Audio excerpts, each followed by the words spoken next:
Nah, bagaimana kita bisa mencetak generasi pemimpin umat ini? Bagaimana kita bisa mencetak generasi agar bisa menjadi pemimpin untuk melakukan perubahan di tengah-tengah umat, agar kita bisa kembali menjadi khairul ummah, umat yang terbaik? Inilah yang akan kita bincangkan hari ini.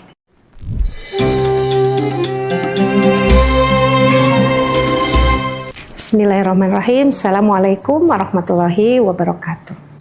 Innalhamdulillahi nahmadu wa nasta'inu wa nastaghfiruh wa na'udzu billahi min syururi anfusina wa min sayyiati a'malina may yahdihillahu fala mudhillalah wa may yudhlilhu fala hadiyalah. Asyhadu an la ilaha illallah wahdahu la syarikalah wa asyhadu anna Muhammadan abduhu wa rasuluhu la nabiyya ba'dah. Rabbi shrah li sadri wa yassir li amri wahlul 'uqdatam min lisani yafqahu qawli. Amin. Sahabat muslimah yang dirahmati Allah, bagaimana kabarnya hari ini? Semoga semua dalam keadaan sehat ya, keluarga juga sehat, dan semoga semua dalam keberkahan ya dari Allah Subhanahu wa taala. Amin amin ya Allah ya rabbal alamin. Sahabat muslimah yang dirahmati Allah, berbicara tentang generasi, tentu kita sangat berharap ya, agar generasi kita hari ini benar-benar menjadi generasi dambaan, yaitu apa? Generasi pemimpin umat. Ya. Nah, bagaimana kita bisa mencetak generasi pemimpin umat ini? Bagaimana kita bisa mencetak generasi agar bisa menjadi pemimpin untuk melakukan perubahan di tengah-tengah umat, agar kita bisa kembali menjadi khairul ummah, umat yang terbaik? Inilah yang akan kita bincangkan hari ini. Sahabat muslimah yang dirahmati oleh Allah Subhanahu wa taala, kalau kita berbicara tentang kerusakan generasi, ya itu luar biasa hari ini. Ya, tantangannya banyak ya, bagaimana padatnya kurikulum pendidikan ya, yang padat ya, bahkan di perguruan tinggi ya, apalagi gitu ya. Tidak sedikit ya di antara para pemuda-pemudi kita itu yang mengalami stres gitu ya, apalagi ditambah ya lingkungan yang tidak mendukung mereka menjadi generasi yang solih-solihah ya. Kita lihat bagaimana dunia medsos hari ini ya, media sosial yang dipenuhi dengan hal-hal yang negatif, hal-hal yang buruk seperti judi online, game online yang mengajarkan kekerasan dan lain-lain ya. Sehingga kita lihat ya kemiskinan, ya, kelaparan itu ada di mana-mana, sehingga mereka kemudian ada yang menjadi pelaku kejahatan, ya, pelaku kriminal, ada yang terkena narkoba, ya. Bahkan kalau kita bicara generasi hal ini, termasuk anak-anak, ya, ini banyak juga problemnya, ya, yang stunting dan lain-lain, ya. Hal ini akan menyebabkan ya kelemahan dari generasi ini. Ya, bagaimana mereka bisa untuk menjadi generasi pemimpin sementara mereka hari ini dalam keadaan yang lemah? Maka tentu menjadi PR bersama bagi kita untuk bagaimana kita mencetak generasi pemimpin ini di tengah kondisi hari ini di mana sistem Islam tidak ada, ya, sehingga kita lihat bagaimana sistem itu memberikan lingkungan yang buruk kepada generasi.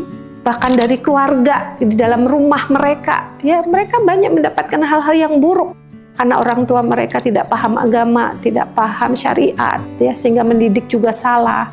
Nah, sahabat muslimah yang dirahmati Allah, ya, tentu ketika kita berbicara tentang pembinaan generasi, bagaimana mencetak mereka hingga menjadi generasi pemimpin, maka kita harus meneladani Rasulullah Shallallahu Alaihi Wasallam. Ya, sebagaimana firman Allah, A'udzubillahi minasyaitonirrajim, Bismillahirrahmanirrahim. Laqad kana lakum fi Rasulillahi uswatun hasanah liman kana yarjullaha wal yawmal akhir.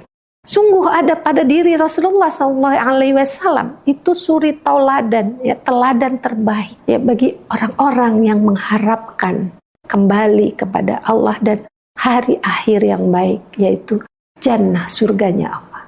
Nah, sehingga kita harus merujuk kepada bagaimana dulu Rasulullah Shallallahu Alaihi Wasallam membina generasi.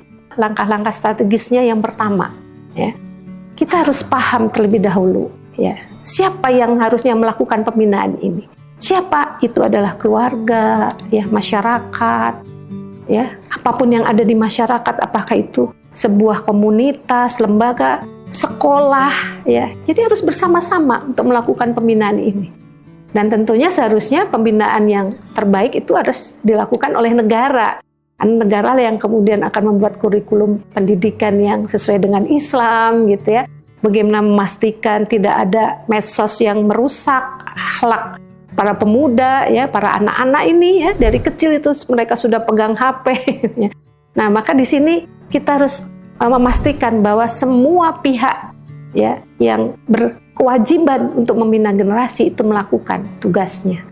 Kemudian yang kedua, ya, kalau kita lihat, yaitu bagaimana agar Islam itu menjadi qiyadah fikriyah, ya, sehingga Islam itu diambil bukan hanya secara spiritualnya saja, tapi benar-benar, ya, sistemnya yang diambil, sehingga Islam itu diambil akidah dan syariahnya.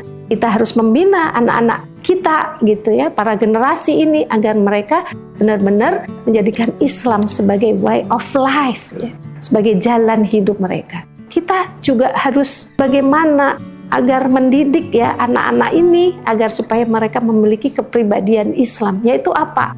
Pola pikirnya Islam, pola sikapnya juga Islam. Menjadikan Islam itu sebagai landasan dalam mereka berpikir, dalam mereka bertingkah laku dan bersikap.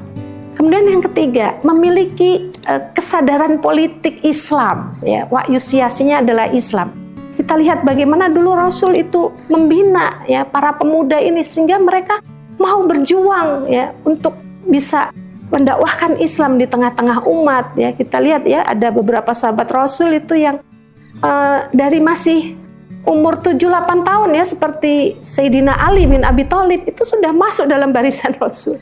Ya, sehingga keempat adalah bagaimana agar mereka berjamaah di dalam dakwah, ya, membina generasi agar mereka bersama-sama dengan kita untuk menyebarkan Islam di tengah-tengah umat, sehingga mereka pun menyebarkan Islam di tengah-tengah generasi mereka, para pemuda mereka. Dan yang terakhir, bagaimana mengoptimalkan potensi mereka, sehingga mereka berharap, ya, bahwa apa yang mereka miliki, keahlian mereka, pikiran mereka, semuanya adalah demi untuk Islam dan demi untuk tegaknya kembali sistem Islam, demi tegaknya daulah khilafah Islamnya. Nah, sehingga momen Ramadan ini, ya, ini adalah momen yang terbaik bagi kita untuk membina anak-anak kita, membina generasi muda yang ada di sekitar kita, agar supaya mereka benar-benar, ya, paham agamanya, agar mereka kemudian mau mengamalkan agama Islam itu benar-benar secara kaf. Ya, insya Allah kita mulai dari apa yang terdekat dengan kita, apa yang ada di sekitar kita, dan lambat laun, ya, maka kita akan berupaya juga mendakwahkan kepada orang-orang yang semakin luas, ya, jangkauannya dari kita, hingga mudah-mudahan, ya, masyarakat dan negara pun paham hal itu. Ya, inilah yang mudah-mudahan menjadi wasilah untuk segera tegaknya daulah khilafah Islamiyah ala minhaji nubuwah, yang itu hanya akan terjadi dengan seizin Allah Subhanahu wa ta'ala. Ramadan berkah dengan Islam kafah. Wallahu a'lam bishawab. Assalamualaikum warahmatullahi wabarakatuh.